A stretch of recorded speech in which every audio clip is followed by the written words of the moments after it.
గురుగారు ముందుగా చెప్పండి. మీరు ఏ సంవత్సరాల నుంచి అనుభవం ఉంది? అలాగే ఏ విద్యలో అనుభవం ఉంది? ఏ సంవత్సరాల నుంచి కొనసాగిస్తూ ఉన్నారు?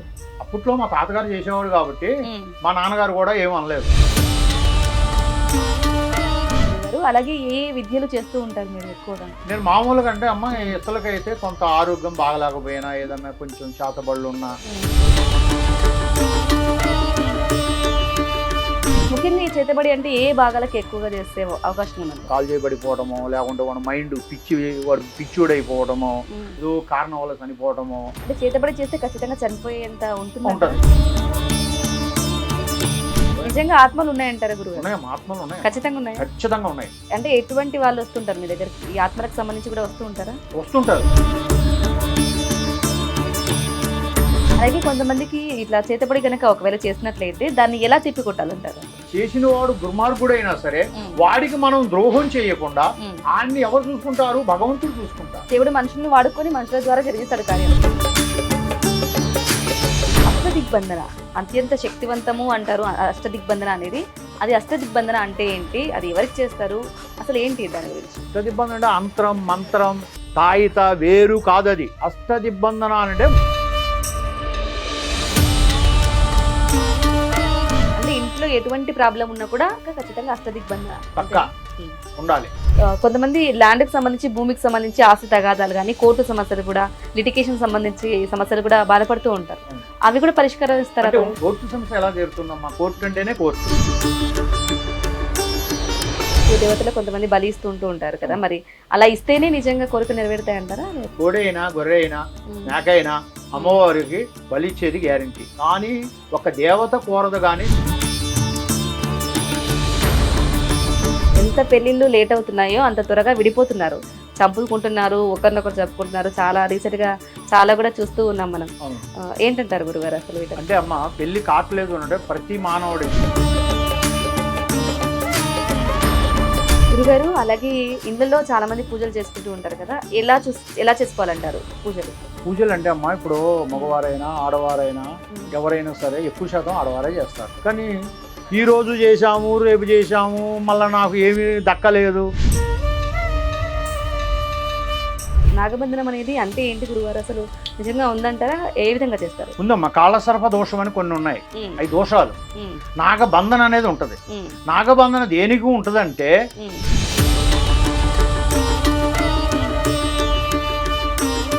కానీ అష్టబంధన నమ్మండి, వాళ్ళు నమ్మకంతో చేసుకోండి అని నేను అమ్మవారు అనుగ్రహ సాక్షిగా చెబుతున్నా. గురుగారు నమస్కారం. నమస్కారం అమ్మ. గురుగారు మీ ఏ విద్యలో అనుభవం ఉంది? అలాగే ఎన్ని సంవత్సరాల నుంచి చేస్తా ఉన్నారు? ఓం శక్తియే నమ, గురుశక్తియే నమ, గురుమాత గురుకటాక్షణదేవి అంబవారు శాంభవి వనస్పతి వనదుర్గాదేవి వనకటాక్షణదేవి కటాక్షణతో విజయం కలిగి సర్వదేవత అనుగ్రహంతో విజయం కలిగి సర్వోజన సుఖనోభవంతో సర్వకార్య నివారణ సర్వదోష నివారణ. ఓం అక్షాయ నమ, అనంతాయ నమ, గోవిందాయ నమ. ఓం సర్వశక్తియే నమ, ఓం ప్రాణేశాయ శివం ప్రాణేశాయ స్వాహ, సర్వకటాక్షణదేవియే నమ. ఓం గురుమాత గురుమాత గురుశక్తి కటాక్షణ. ఓం జగన్మాత. చెప్పమ్మా. గురుగారు ముందుగా చెప్పండి, మీరు ఏ సంవత్సరాల నుంచి అనుభవం ఉంది? అలాగే ఏ విద్యలో అనుభవం ఉంది? ఏ సంవత్సరాల నుంచి కొనసాగిస్తూ ఉన్నారు? అమ్మ నేను చిన్న వయసు నుంచి మేము పోయేదొరలం. అలాగే అయితే మా తాతగారు కూడా కొన్ని విద్యలల్లో చిన్న చిన్న విద్యలు చేస్తూ వచ్చేటోడు. అలాగే అంటే వంశపారంపర్యంలోనే వచ్చింది. వంశపరంగా మా తాతగారు చేసేటోడు. ఉమ్, మా తాత తర్వాత మా నాన్నగారు కూడా కొద్దిగా చేసేటోడు. అలాగే దాంట్లో నేను కూడా ఆ విద్యే కావాలని నేను కూడా ఎంచుకున్నాను. ఉమ్, మా తాతగారు కూడా ఈ పిల్లోడికే బాగా విద్య వస్తుంది, ఉమ్, నాకు ఈ అబ్బాయే కావాలని చెప్పి మా తాతగారు కూడా ఆయనే శిష్యార్థంగా పెట్టుకున్నాడు. ఉమ్, ఆయన దగ్గరనే నేను చిన్న వయసు నుంచి ఉమ్, చదువు అనేది మాకు కొయ్యదొరలం కాబట్టి అప్పుడు అంతగా లేదు.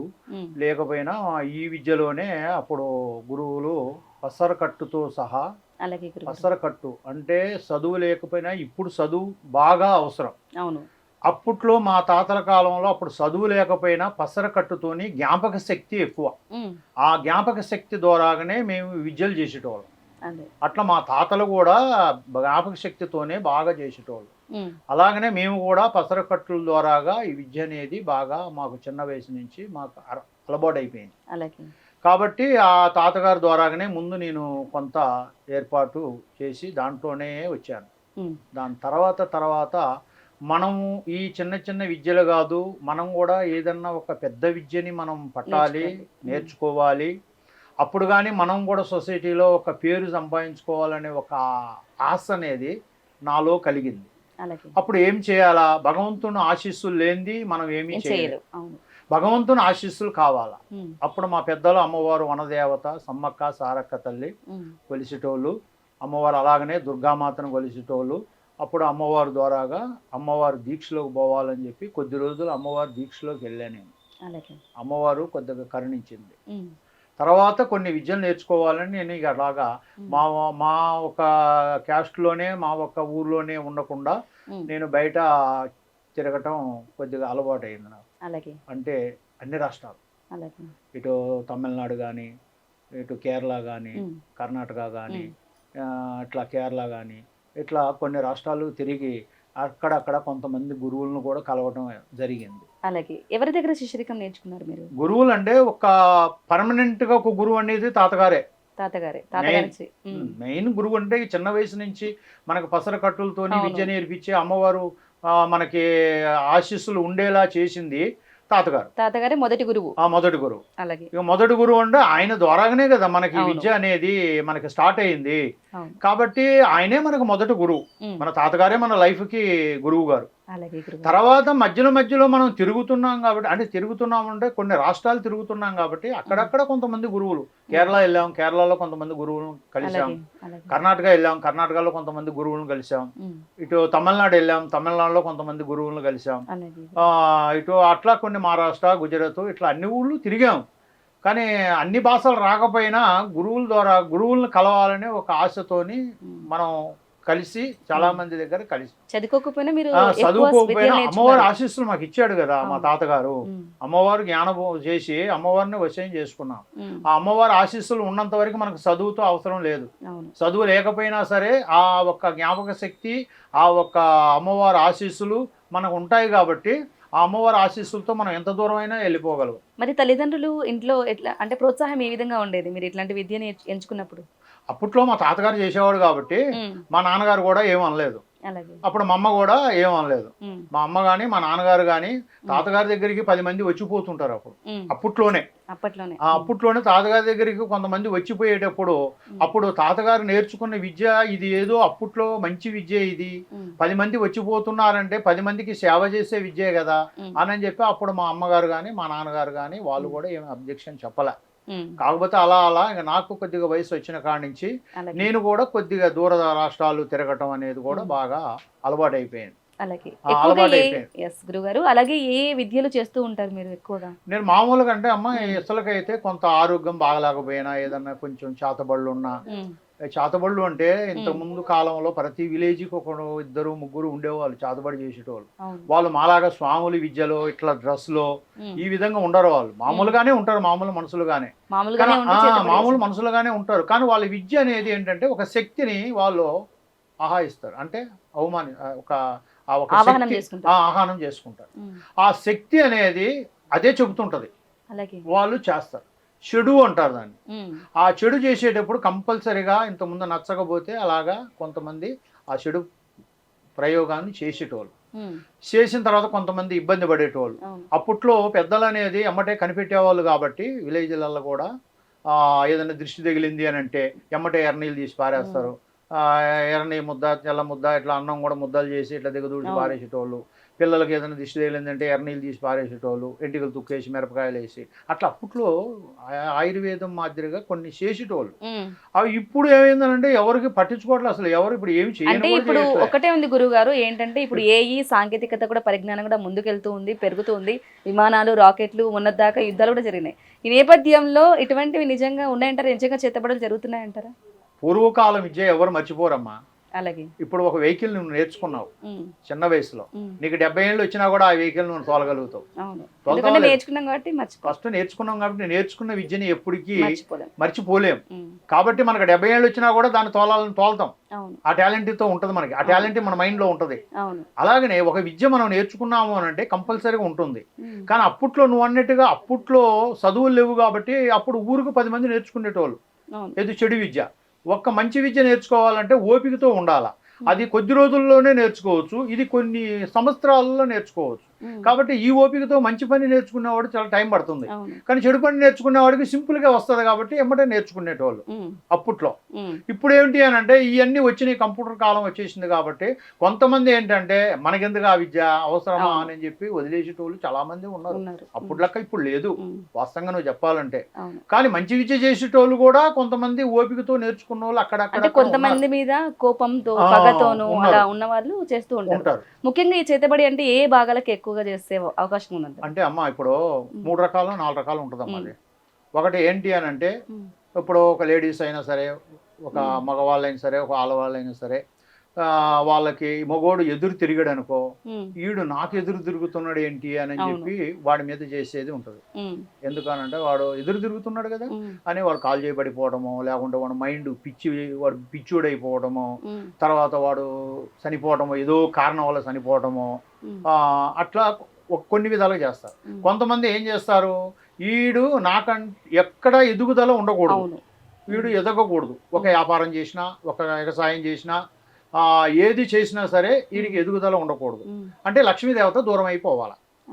ఆ లక్ష్మీదేవత దూరం అయిపోయింది అనుకో, అప్పుడు వాడికి ఏది ఎదుగుదల ఉండదు, ఏ వ్యాపారం చేసినా ఉండదు, ఒక వ్యవసాయం చేసినా ఉండదు, ఎంత గొప్పోడైనా సరే పడిపోతాడు. అంటే చేతబడి చేస్తే ఖచ్చితంగా చనిపోయేంత ఉంటుంది. ఉన్నాయి ఆ చిట్కాలు ఉన్నాయి. అలాగే కొన్ని ఇంట్లో కూడా కొంతమందికి సమస్యలు వస్తూ ఉంటాయి కదా, మరి అటువంటి సమస్యలు కూడా ఇటువంటి ఇప్పుడు ఏంటంటే మనిషి చనిపోయేలా ఎక్కువ చేయట్లేదు, అది ఎక్కడో గుదుకుని నడుస్తుంది తప్ప. ఇప్పుడు నేను చెప్పాను చూడు, ఎదుగుదల అని అంటే ఇప్పుడు బంధువులే ఉంటారు, రిలేషనే ఉంటారు, ఎవరైనా ఉంటారు, స్నేహితులే ఉంటారు, ఎక్కడో ఏదన్నా చిన్న చిన్న మనిషి అన్నప్పుడు కొద్దిగా చతురత్వం అనేది రాకుండా పోదు. ప్రతి మానవుడికి ఉంటది, ఆడవాళ్ళకైనా మగవాళ్ళకైనా ప్రతి మానవులకి చతురత్వం అనేది ఉంటది. ఆ చతురత్వంతో కొంతమంది ఏం చేస్తున్నారంటే ఈగో, అంటే నాకంటే గొప్ప వాళ్ళ, అంటే నాకు ఎదురు తిరిగి మాట్లాడేటోళ్ళ, అంటే ప్రతి మానవుడికి ఈగో ఉంటది కదమ్మా. ఆ ఈగోతోని కొంతమంది ఎదుగుదల మీద కొడుతున్నారు. ఎదుగుదల అంటే ఏంటి, మనం మంచి వ్యాపారం చేస్తున్నాం, మన భార్య బిడ్డలతో సంతోషంగా ఉన్నాం, వ్యాపారం నడుస్తుంది, ఆ వ్యాపారం నడుస్తుంది, మనం అన్ని విధాలుగా ఎవరికి తల వంచకుండా మంచిగా భగవంతుని నమ్ముకొని భగవంతుని ఆశీస్సులతో ముందుకు వెళ్తున్నాం. ఆ వెళ్ళే టైంలో కొద్దిగా ఏమవుతుందంటే ఎదుగుదల మీద టక్కన కొన్ని ప్రయోగాలు చేస్తున్నారు. అప్పుడు వాళ్ళు రియల్ ఎస్టేటే చేయనిగాక, ఏ వ్యాపారం చేసినా వెనక్కి వస్తారు, ఏదైనా ఎక్స్పోర్ట్ బిజినెస్ నే చేయనిగాక, లేదు ఒక లాయర్ అయ్యుండి, ఒక పోలీసే అయ్యుండి, తర్వాత ఏ వృత్తిలో ఉన్నా సరే ఆ వృత్తికి గొప్పోళ్ళే కానీ ఏమీ ఉండదు, అన్ని పోతుంటాయి. అట్లా ఇంట్లో సమస్యలు పెరుగుతుంటాయి. పిల్లలకు పెళ్లిళ్ళు కాకుండా, పిల్లలు పెద్దోళ్ళు చదివినా కూడా ఉద్యోగాలు రాకుండా, అర్థమైందమ్మా, కొంతమందికి సంతానం అందకుండా, కొన్ని ఇండ్లు జీవకలబోయేట్టుగా, కొన్ని ఇంట్లో గొడవలు కూడా అవుతూ ఉంటాయి, కొన్ని భార్య భర్తలకి సికాకులు రావడం కానీ, ఇంట్లో ఒకరి మాట ఒకరు వినకుండా పోవడం కానీ, ఇక వాళ్ళకి ఒక రకంగా కాదు నానా రకాలుగా వాళ్ళకి కొన్ని ఇబ్బందులు వస్తుంటాయి. వాళ్ళు ఏం చేస్తారు, ఎప్పుడు నేను ఇంతకుముందు ఫస్ట్లో చెప్పాను, ఏదన్నా చిన్న చిన్న చిటకాలు అనేది ఇంతకుముందు విలేజీలల్లా దిగదూడ్చి పారేయడం కానీ, ఇట్లా ఎర్నీలు తీపడం కానీ, ఏదైనా ఊళ్ళో ఒక వైద్యుడు ఉంటే వాళ్ళ దగ్గర పోయి అంతరం కట్టించుకోవడం కానీ ఇంతకుముందు చేసేటోళ్ళు. ఇప్పుడు నువ్వు అన్నట్టుగా అన్ని ర్యాకెట్లు వచ్చినాయి, గొప్ప వాళ్ళు అయిపోయి విమానాలలో పోతున్నాం వస్తున్నాం, అన్ని విధాలుగా అన్ని బాగున్నాయి, ఎక్కితే కారు దిగితే కారు అన్ని విధాలుగా బాగున్నాయి. కాబట్టి ఇప్పుడు ఎవరు అలాగా ఆలోచించరు. అది ఆలోచించకుండా ఉండడం వల్ల ఏమవుతుందనంటే అది అలాగనే పెరుగుతుంటది. మనకు ఒక జబ్బు వచ్చింది అని అంటే మందు మాత్రం లేకపోతే ఆ జబ్బు ఎలాగ పెరుగుతుందో ఈ ఒక్క చెడు ప్రయోగం కూడా మన ఇంటి మీద పెరుగుతూనే ఉంటుంది. అది పెరిగినా కొద్దీ ఏమవుతుంది, సమస్యలు ఎదురవుతుంటాయి. ఏది ముందుకు రాదు, భగవంతుడు ఉంటాడు కానీ కొంతమంది ఏమంటారు, నాకు చెడు పడ్డప్పుడు నీ దేవుడు మొక్కుతున్నా కదా, మనసు పూర్తిగా దేవుడి గుడికి వెళ్తున్నా కదా, మరి ఆ దేవుడు నన్ను తీర్చాలి కదా, మరి ఆ దేవుడు కాపాడాలి కదా అని అంటారు. కానీ ఎవరికైనా సరే దేవుడు ఉన్నాడు, కానీ నేరుగొచ్చి ఎవరికి సమస్యని మానవుడికి తీర్చాడు, ఏదో ఒక రూపంలో ఆయన తీరుస్తాడు. కానీ మనం ఈగోతోని ఒక కుళ్ళు కృతజ్ఞతతోని మనం కొన్ని పనులు చేస్తాం కాబట్టి అవి మళ్ళీ మనుషుల ద్వారానే తీరవాలి. అలాగే కొంతమందికి ఇట్లా చేతబడి కనుక ఒకవేళ చేసినట్లయితే దాన్ని ఎలా తిప్పి కొట్టాలంటారు? అసలు తిప్పి కొట్టాల్సిన అవసరం లేదు, అది మనం మళ్ళా తప్పు చేసినట్టుగా. ఒక్కరు తప్పు చేశాడు, అర్థమైందా, తెలియకునో వాడు నేర్చుకున్న విద్య చేశాడు, కానీ మనం దాన్ని తిప్పి కొట్టాల్సిన అవసరం లేదు. మనం దైవ సృష్టిలో అదే చెప్పాను కదా, భగవంతుడు ఉన్నాను, దైవాన్ని మనం కోరుకుంటే దైవం మనకు ఒక దారి చూపిస్తుంది. ఉమ్, ఆ దారిలో మనం పోతే ఉమ్, మనం బాగుపడే ప్రయత్నాన్ని మనం చేసుకోవాలి తప్ప ఉమ్, మనం తిప్పి కొట్టాలనేది అది అవసరం లేదు. మనం పాపం మళ్ళీ ఒకటి చేశాడు కదా అని మనం చేయాల్సిన అవసరం లేదు. అవసరం లేదు. అలాంటిదే మన దగ్గరకు వస్తే ఉమ్, మనం దానికి ఒక పరిష్కారం చేస్తాం. ఉమ్, ఆ పరిష్కారాన్ని బట్టి చేస్తే ఆ కుటుంబం బాగుండేలా మనం మెయిన్గా ఒక మార్గం చూపిస్తాం. అలాగే. అది ఎవరికీ నష్టం లేకుండా, ఎవరికీ ప్రాబ్లం లేకుండా, ఉమ్, చేసిన వాడు దుర్మార్గుడైనా సరే ఉమ్, వాడికి మనం ద్రోహం చేయకుండా, ఉమ్, అర్థమైందా? ఆయన్ని ఎవరు చూసుకుంటారు? భగవంతుడు చూసుకుంటారు. అవును. అమ్మవారు ఉంది, మహానుభావులు ఉన్నారు, సృష్టికర్త శివుడు ఉన్నాడు, ఆయన మహావిష్ణువు ఉన్నాడు, బ్రహ్మ ఉన్నాడు. ఉమ్, అర్థమైందమ్మా? ఉమ్, వాళ్ళే మనకు సృష్టికర్తలు, వాళ్ళు చూసుకుంటారు. ఉమ్, యేసుని నమ్మేవాళ్ళు యేసునాథుడు ఉన్నాడు. ఉమ్, అర్థమైంది? అల్లా నమ్మేవాళ్ళు అల్లా ఉన్నాడు. ఉమ్, ఎవరికి చూసుకునే పరిస్థితి ఒక ఒక ఆ, అది ఒక శిక్ష అనేది ఉమ్. ఆ భగవంతులే చూసుకుంటారు. కానీ మనకి కావాల్సింది ఒక మన- అలాగే గురు. మనకు కావాల్సింది మనకి విముక్తి. ఓకే. ఆ విముక్తి కావాలి అని చేతబడి నుంచి అంటే విముక్తి కావాలి. మనలాంటి కొంతమంది స్వాముల్ని కలవాలి. ఉమ్, మీలాంటి కొంతమంది స్వాములు కలవాలి. కానీ కంపల్సరీ. అందరి స్వాములు అలానే ఉంటారా? అమ్మా, అందరు మంచి వాళ్ళని నేను చెప్పలేను. నేను ఇంత ముందు కూడా చెప్పాను, ఉమ్, అందరు చెడ్డవాళ్ళని చెప్పలేను. ఉమ్. ఊరన్నప్పుడు 10 మంది మరి ఉంటారు. ఎలా ఎవరిని సరైన వాళ్ళని ఎలా ఎంచుకోవాలంటారు? ఇక వాళ్ళ అదృష్టాన్ని బట్టే దొరుకుతాడు ఏ స్వామి అయినా. ఉమ్, అంతేగాని మనం పలానోళ్ళు ఇప్పుడు నువ్వు వెళ్ళేటప్పుడు నా దగ్గరకు వచ్చి అడిగితే పలానా దగ్గరికి పోవాలా వద్దా అని అంటే మనం వద్దు అంటాం. ఉమ్, సరే, ఒకవేళ ఆయన మంచోడు అయి ఉంటాడు. ఉమ్, ఒకవేళ ఆయనకి వద్దు అని అంటే మనం పోకుండా పోతే ఈయన సమస్య తీరదు కదా. అవును. అందుకని మనం ఒకరి దగ్గరికి పో, ఒకరి దగ్గరకు వద్దు అని మనం చెప్పాం. చెప్పాం. ఉమ్, దేశం మీద, సృష్టి మీద కావలసినంత మంది స్వాములు ఉన్నారు. ఉమ్. అర్థమైందమ్మా? ఎంచుకునే ఇప్పుడు బాధ్యత కొంతమంది- మనదే ఇంకా అయితే ఆ, సరైన వాళ్ళను. అంతే అంతేగా, మీకే వదిలేసాం. ఉమ్, నేను గొప్పవాడిని నేను చెప్పట్లే, ఉమ్, కానీ ఆయన గొప్పవాడని చెప్పట్లే. కాదు, ఆయన చెడ్డోడు నేనే గొప్పవాడిని నేను చెప్పట్లే. ఉమ్, ఎవరైనా సరే సృష్టి మీద కొన్ని వందల మంది ఉన్నారు. ఉమ్, దాంట్లో విద్య తెలిసిన వాళ్ళు ఉన్నారు, తెలియని వాళ్ళు ఉన్నారు. ఉమ్, కానీ పలానోళ్ళు తెలిసిన వాళ్ళు, పలానోళ్ళు తెలియని వాళ్ళు అనేది ఏం లేదు. ఇప్పుడు శంకరాచార్యులు ఉన్నారు, దేశం మొత్తం వాళ్ళకి నమస్కారం చేస్తుంది. అవును. శంకరాచార్యులు అంటే గొప్ప వాళ్ళు అని చెప్పి. అవును. ఇప్పుడు వాళ్ళ వల్ల కూడా కొన్ని పరిష్కారాలు అవుతున్నాయి, కొన్ని పరిష్కారాలు కావట్లేదు. అవ్వట్లేదు. ఉమ్, అంతే కదమ్మా? అంతే. నమ్మకం అనేది మనకి ముఖ్యం. ఉమ్, ఆ నమ్మకంతో పోయినప్పుడు ఈ స్వామి చెయ్యగలుగుతాడా చెయ్యలేడా అనేది మీరు దాన్ని ఆలోచించాల్సిందే తప్ప మేమైతే ఒకరు చెడ్డవారు పోవద్దు, వీళ్ళు మంచివాళ్ళు, వీళ్ళ దగ్గరికి పోండి అని మనం చెప్పాం. yes. అంతా దేశం మీద మంచివారే. కోటి విద్యలు చేసినా కూటి కొరకే. అవును. ఆ భోజనం మనకు కావాలా, జానడు పొట్ట కోసం. అవును. బియ్య చదివినా బియ్యపు నూకల గురించే అని భగవంతుడు పెద్దవాళ్ళు అప్పుడు చెప్పారు, పెద్దలు. అర్థమైందమ్మా? ఉమ్, ఆకలి రుచి ఎరగదు, నిద్ర సుఖం ఎరగదు. ఉమ్, అంటే అవుతుందా? ఉమ్. నిద్ర సుఖం అంటే బాగా నిద్ర వచ్చేస్తే మనం బెడ్ మీద పండుకున్నామా, కింద పండుకున్నామా, అవును. ఏడ పండుకున్నామా అనేది తెలీదు. తెలియదు. అది నిద్ర సుఖం ఎరగదు. అవును. ఆకలి రుచి ఎరగదు. అని బాగా ఆకలి వేసేటప్పుడు అది ఏ కూర, కారమా, అవును. ఏంటి, మాంసమా, ఏంటి అనేది మనకు తెలీదు. తెలియదు, అవును. తినేస్తాం.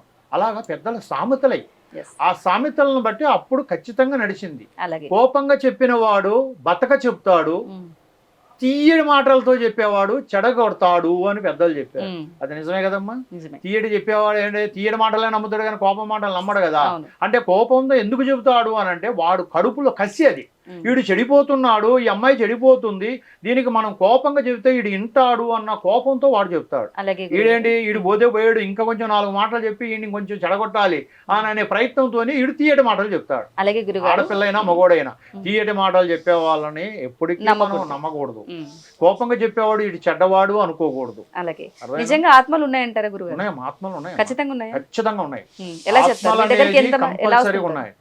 అంటే ఎటువంటి వాళ్ళు వస్తుంటారు మీ దగ్గరికి? ఈ ఆత్మలకు సంబంధించి కూడా వస్తూ ఉంటారా? వస్తుంటారు. ఉమ్, ఆత్మలకు సంబంధించి కూడా కొంతమంది వస్తుంటారు. ఉమ్, వాళ్ళకి చేసే ప్రయత్నం వాళ్ళకి చేస్తాము. ఉమ్.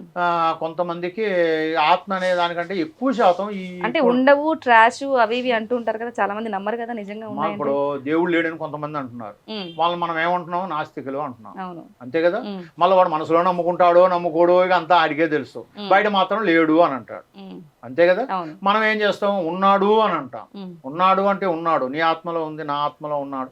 భగవంతుడు ఎక్కడ లేడు, అంతే. మన ఆత్మలోనే ఉన్నాడు. మనం పరిశుద్ధంగా మనం దేవుడిని తలుచుకుంటే ఈ ఆత్మలోనే ఉన్నాడు, ఎక్కడో బయట లేడు. అవును. అర్థమైందమ్మా? ఉమ్, ఏ దేవత అయినా సరే మన మనసులోనే ఉంది. ఉమ్, ఎక్కడైనా సరే ఇప్పుడు వెంకటాచలపతి వెంకటరమణ స్వామి ఏడుగొండల వాడు ఆ తిరుపతిలోనే ఉన్నాడు, ఇక్కడ లేడు అనుకుంటాం మనం. ప్రతి ఇంట్లో మనం ఆయన పూజ, ఆయన పటం పెట్టుకొని పూజ చేసుకుంటాం.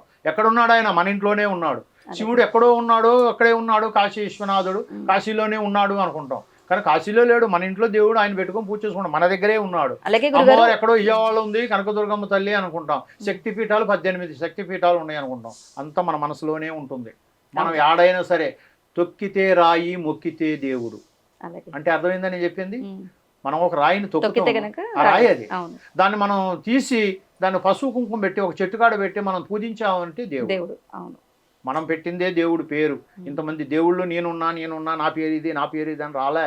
మన మనసులో కలిగింది మనం మశమ్మని పెట్టుకున్నాం, బంగారు పోషమ్మ తల్లిని పెట్టుకున్నాం, కనకదుర్గమ్మని పెట్టుకున్నాం, సమ్మక్కని పెట్టుకున్నాం, సారక్కని పెట్టుకున్నాం, వెంకటరమణ స్వామి, శివయ్య, బ్రహ్మదేవుడు, కొరివే, ఇట్లా రకరకాలుగా మనం పెట్టుకున్నామే. కానీ వాళ్ళు వచ్చి ఈ పేరు పెట్టండి అని అన్నదేం లేదు. కానీ భగవంతులంతా దేవుడంతా ఒక్కడే, అల్లా అయినా ఒక్కడే, క్రీస్తు అయినా యేసైనా ఒక్కడే, మన హిందువులైనా ఒక్కరే, మన ఆత్మలన్నీ ఒక్కటే.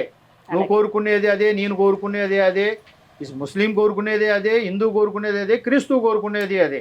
ఏమని కోరుకుంటాం మనం? నా కుటుంబం బాగుండాలి, నా వ్యాపారం బాగుండాలి, నేను బాగుండాలి, నేను కోట్లు సంపాదించుకోవాలనే కోరుకుంటాం. ఏ భక్తుడైనా సరే, ఏ ఒక మన మతం అయినా సరే అంతే కదా. మతాలన్నీ ఒకటే, మతాలు వేరు కానీ మనసులో అంతా ఒకటే. అది మనం గమనించాలా. అంతేగాని మనం చేసుకునేది లేదు. జాతులలో రెండే జాతులు, ఒక స్త్రీ జాతి, ఒక పురుషుడు జాతి. అర్థమైందా? ఆ రెండు జాతులే సృష్టిని మొత్తాన్ని మనల్ని పెంచుతున్నాయి, మన సృష్టిని పెరుగుతుంది. అంతే కదా. వేరే జాతి వచ్చి పెంచట్లేదు కదా. కాబట్టి మనకు దేవుడంతా ఒక్కడే, పరమాత్ముడు. పరమాత్ముడు లేని మనం లేము, ఆయన పేరే పరమాత్ముడు. అర్థమైందని చెప్పింది. ఒక వెంకటరమణ, శివయ్య, బ్రహ్మదేవుడు, ఇట్లా అంత దేవుళ్ళు ఉన్నారు కదా, అందరు కలిస్తే పరమాత్ముడు. పరమాత్ముడు అంటే ఒక్కడే. పరమాత్ముడే మనకి రక్ష. ఆ రక్షణ బట్టే మనం మనస్ఫూర్తిగా ఏదైనా పూజిస్తే ఆ పూజలోనే మనకు భగవంతుడు కరుణించి మనకి ఎవరి ద్వారాగా చేయాలో వాళ్ళ ద్వారాగా ఖచ్చితంగా పంపిస్తాడు. కలలోనో నీడలోనో లేకుంటే పక్కింటోడితోనో అక్కడితోనో చెప్తాడు, పలానా దగ్గరికి బొమ్మంటాడు. వాళ్ళు ఖచ్చితంగా ఆడ కర్మ తీరే కాడి దేవుడు మనుషుల్ని వాడుకొని మనుషుల ద్వారా జరిగిస్తాడు కార్యం. కంపల్సరీగా మనుషుల్ని వాడుకోడు ఆయన, మనుషుల్ని రక్షిస్తాడు. మనం వాడుకుంటున్నాం ఆయన్ని, ఆయన మనల్ని వాడుకోడు. భగవంతుడు మనల్ని వాడుకోడు. మనకి సృష్టి ఇలా ఉంది అని చెప్పి పెడతాడు. ఆ సృష్టికి మనం కష్టం వచ్చి రాగానే అడిగిపోయి స్వామి స్వామి స్వామి దేవుడా మాకు ఏది కావట్లేదు అని మనం ఆయన్ని ఇబ్బంది పెడుతున్నామే తప్ప ఆయన మనల్ని ఇబ్బంది పెట్టట్లే. మనకి ఇచ్చే టైంలో ఖచ్చితంగా ఇస్తాడు.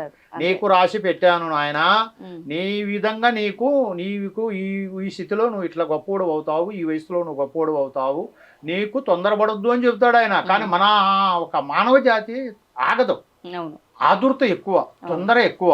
కాబట్టి దేవుళ్ళ దగ్గర పోయి మనం దండం పెడతా ఉంటాం, మొక్కుతా ఉంటాం. కొద్దిగా బాగాలేదంటే దేవుళ్ళ దగ్గర పోయి మొక్కుతాం. అలాగే గురుగారు, గవల శాస్త్రం కూడా చాలా మంది చెప్తూ ఉంటారు, అది నిజమే అంటారా? అంటే ఏంటి జరుగుతుంది? ఇప్పుడు నేను కూడా ఇంతకు ముందు మామూలుగా రేఖ చూసి చెప్పేటోండి, మా తాతల కాలం నుంచి రేఖ చూసి చెప్పేటోళ్ళు. మరి రేఖలు కూడా కొన్ని మారుతుంటాయి. రేఖ ధనరేఖ బ్రహ్మాండంగా ఉంటది అంటారు. ఆ ధనరేఖ ఉండవాడికి కూడా ధనం నిలబడదు. అర్థమైందా? రేఖ ఉంటుంది కానీ వాడికి నిలబడదు. అంటే ఏంటి? అప్పుడు వాడు గడియలు తల్లి గర్భంలోకి వెళ్ళి భూమి మీద పడ్డప్పుడే మనకి గ్రహస్థితులు అనేవి కొన్ని ఉంటాయి. ఆ గ్రహస్థితులు మనకి పుట్టిన గడియలను బట్టి మనకి మంచిగా మనకి అన్ని సమకూరితే అప్పుడు మన జీవితం అనేది ఇక మారుతూనే ఉంటుంది. పెరిగినా కొద్ది గొప్పలం అయిపోతుంటాం. రేఖని కాదు గొప్పతనం. అలాగనే గ్రహస్థితులు అనేది ఎలా చూడాలి అని అంటే మనం కంటికి చూపిలేం కాబట్టి దాన్ని కొంతమంది గంగలో ఉండేవి శంకరు ఎవరిది? శంకరుడిది, మహావిష్ణుది, ఆ గొప్ప వాళ్ళ దగ్గర ఉండేది. దాన్నే గవ్వలు అంటారు. శంకులు మనం వేయలేం కాబట్టి ఆ సృష్టిలో పుట్టేవి గవ్వలు. ఆ గవ్వల్ని మనం ఒక 9 గ్రవ్వలు, కొంతమంది 11 వేస్తారు, కొంతమంది 3 వేస్తారు, కొంతమంది 5 వేస్తారు, కొంతమంది 9 వేస్తారు. నేనైతే 9 గవ్వల్ని ఎంచుకున్నాను. ఆ 9 ఏంటి? 9 గ్రహాలు. నీ జీవితంలో ఆ 9 ఎలా ఉన్నాయి అని చూడాలి అని అంటే నీకు చూపించాలి. మరి నీకు చూపించాలంటే నీకు తెలియదు కదా. అందుకని నీ చేతుకుంటేనే 3 సార్లు గవ్వలు వేపిస్తా. ఒకసారి వేపించా 5 వచ్చినాయి, ఇంకోసారి వేపించా 3 వచ్చినాయి, ఇంకోసారి వేపించా 6 వచ్చినాయి. ఎంతమ్మా ఈ టోటల్ లెక్కేసుకోవాలి. 5, 3, 9, 6 ఎన్ని? 14 అని టోటల్ వేసుకోవాలి మనం. 14ని మళ్ళీ టోటల్ చేయమ్మా.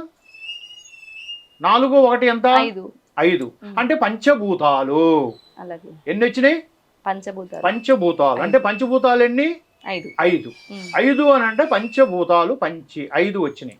ఆ 5ను బట్టి నీకు పెళ్ళయిందా, నీకు పెళ్ళి అయిందా కాలేదా, పెళ్ళి అయితే భార్య వల్ల ఏ విధంగా ఉంది, అర్థమైందా, నీకు కుటుంబం ఎలాగుంది, ఆ పంచభూతాలు నీకు సపోర్ట్ చేస్తున్నాయా చేయట్లేదా, మరి చేస్తే నీ జీవితం ఎలాగుంది, చెయ్యకపోతే నీ జీవితం ఎలాగుంది అనేది దాన్ని బట్టే ఒక జ్యోతిష్యం అనేది వస్తుంది. అలాగే అప్పుడు ప్రతి మనిషిని గ్రహస్థితులే ముందుకు నడిపించాలన్నా, మనల్ని కూర్చోబెట్టాలన్నా గ్రహస్థితులే. కోటేశ్వరుని బిచ్చగాడిని చేయాలన్నా, బిచ్చగాడిని కోటేశ్వరుని చేయాలన్నా గ్రహస్థితులే. గ్రహస్థితులు బాగుండాలి. మెయిన్ గా గ్రహస్థితులు లేనివాడు ఏమీ చేయలేడు. అందుకనే సిద్ధాంతులు పీఠాధిపతులు ఏమన్నారంటే కాళాస్త్రి 9 గ్రహాలు ఉండేది కాళాస్త్రి. కాళాస్త్రిలో 3 జీవరాశులను కాపాడినవాడు శివుడు.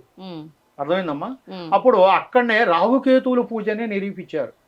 ఇప్పుడు సృష్టి మన లోకానికి మొత్తానికి తెలుసు రాహుకేతువుల పూజ ఎక్కడ అంటే శ్రీకాళహస్తి.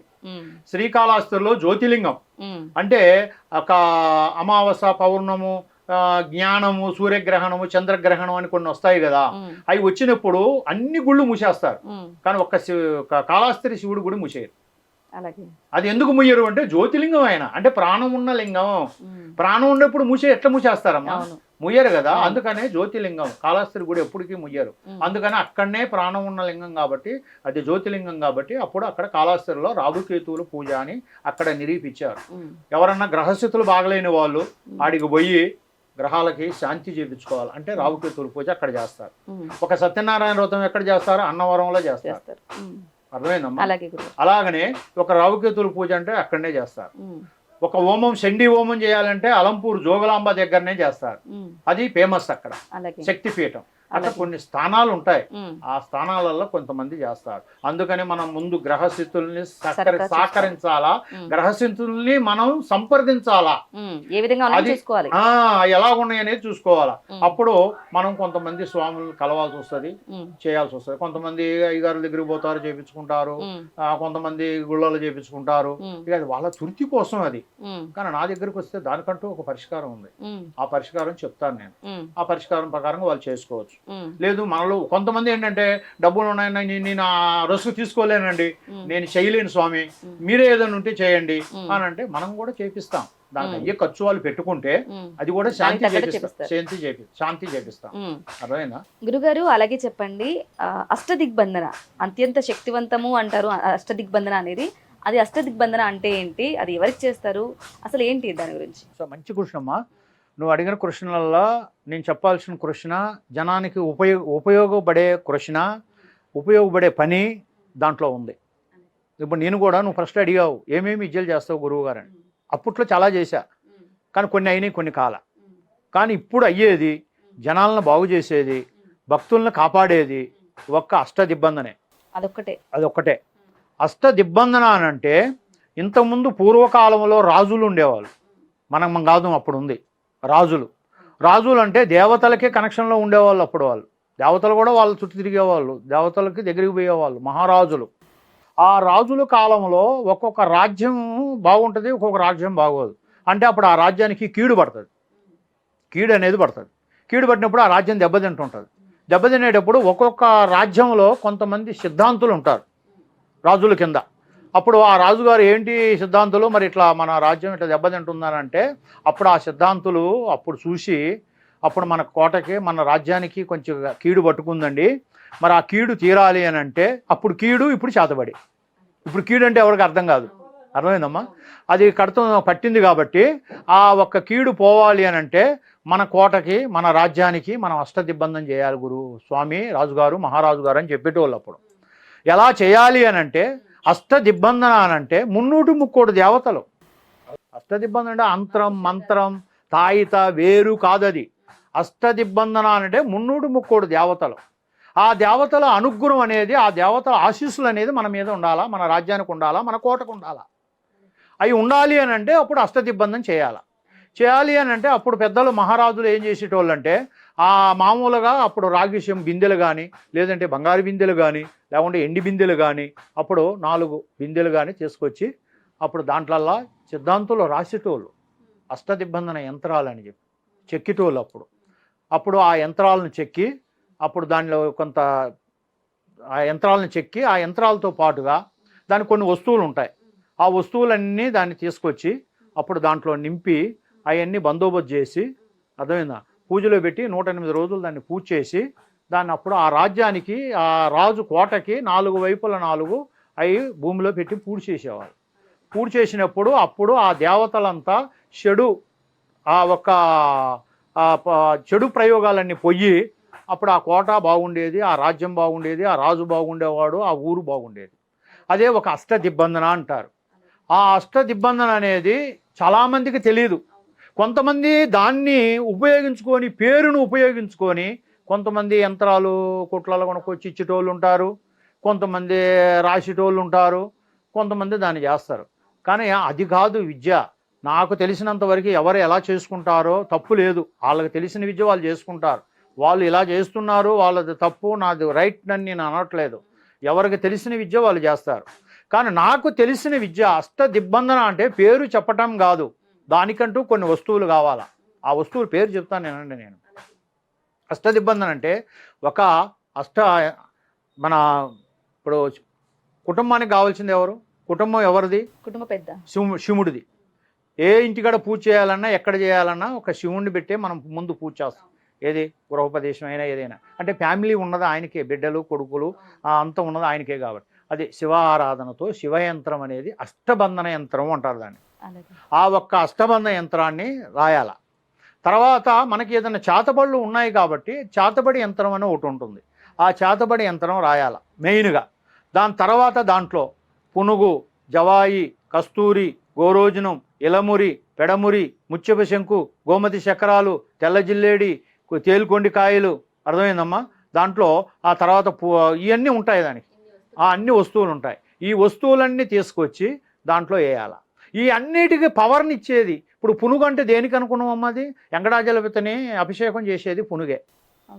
వెంకటాచలపతికి పునుగుతోనే ఆయనకు అభిషేకం చేస్తారు, అర్థమైందమ్మా. గోరోజనం అంటారు. గోరోజనం అని అంటే చాలా గొప్పది. అది అంజనాలు అంటే ఇప్పుడు మేము పెట్టాం కదా, అలాంటి అంజనంలో కూడా గోరోజనం కంపల్సరీ గలవాల. కొన్ని వైద్యాలలో కొంతమంది ఉపయోగిస్తారు, కొన్ని ఇలాంటి శతకాలకు కొంతమంది ఉపయోగిస్తారు. ఆ గోరోజనం అనేది దాంట్లో కొంత మనం చేసే అష్టబంధనం ఉంది కదా, ఆ అష్టబంధనంలో అనేది దాంట్లో 9 నవరత్నాలు. 9 నవరత్నాలు అంటే ఏంటి? 9 గ్రహాలు, అర్థమైందా. ఆ నవరత్నాలు వేయాల. తర్వాత పంచభూతాలు. పంచభూతాలు అంటే ఏమిటి? పంచలోహాలు, ఎండి, విత్తడి, రాగి, బంగారం, కంచు, పంచభూతాలు ఈ దాంట్లో వేయాల. ఈ అన్నిటికీ, ఈ యంత్రాలకి, ఈ 9 గ్రహాలకి, ఈ పంచభూతాలకి ఒక పవర్ ఇవ్వాలి అని అంటే ఈ పునుగు, జవాయి, కస్తూరి, గోరోజనం. ఈ గోరోజనం అనేది చాలా పవిత్రమైంది, చాలా పవర్ని ఇస్తుంది. అది కూడా గ్రాముల లెక్కలో అమ్ముతారు దాన్ని, అది అంత తక్కువలో దొరకదు, అర్థమైందమ్మా. డూప్లికేట్ దొరుకుతాయి 10-20 రూపాయలకి, కానీ అవి కాదు కదా, ఒరిజినల్ కావాలంటే గ్రాముల లెక్కల్లో. ఆ గోరోజనం అనేది ఆవులో తయారవుతుంది, అర్థమైందమ్మా. అది దాన్ని చేసేటోళ్ళు, దాన్ని తీసేటోళ్ళు దాన్నే తీస్తారు. దాన్ని వేయాల. వేసి ఇవన్నీ రాగి, ఇప్పుడు అప్పట్లో బంగారు చెమ్ములు, ఎండి చెమ్ములు అంటే ఇప్పుడు మనం చేయలేం కాబట్టి ఇప్పుడు రాగి చెమ్ములు తీసుకొచ్చి ఆ రాగి చెమ్ములల్లో మనం అవన్నీ సమకూర్చి అవన్నీ బందోబస్తు చేసి 3 రోజులు 2 రోజుల్లో దాన్ని పూజలో పెట్టి, అవి ఎవరు వస్తారో మన కోసం, ఎవరు కావాలంటారో వాళ్ళకి మనం అవి తయారు చేసి 3 రోజులు 4 రోజులు టైం తీసుకొని దాన్ని తయారు చేసి అప్పుడు ఆ వస్తువులు వాళ్ళకి పూజ చేసి వాళ్ళకి ఇస్తాం. ఇప్పుడు అన్ని ఇండ్లు ఇంతకుముందు లెక్క విశాలంగా లేవు కాబట్టి కొంతమంది ఇండ్లు విశాలంగా ఉంటే 4 మూలల 4 వాళ్ళ ప్లేస్లో పూజ చేస్తారు, పూడ్చమని చెప్తాము. ఇల్లు పూడ్చలేకపోతే ఇప్పుడు బాడిగిళ్ళు అయితే 4 మూలకు 4 పైన కట్టమని చెప్తాం, అర్థమైందమ్మా.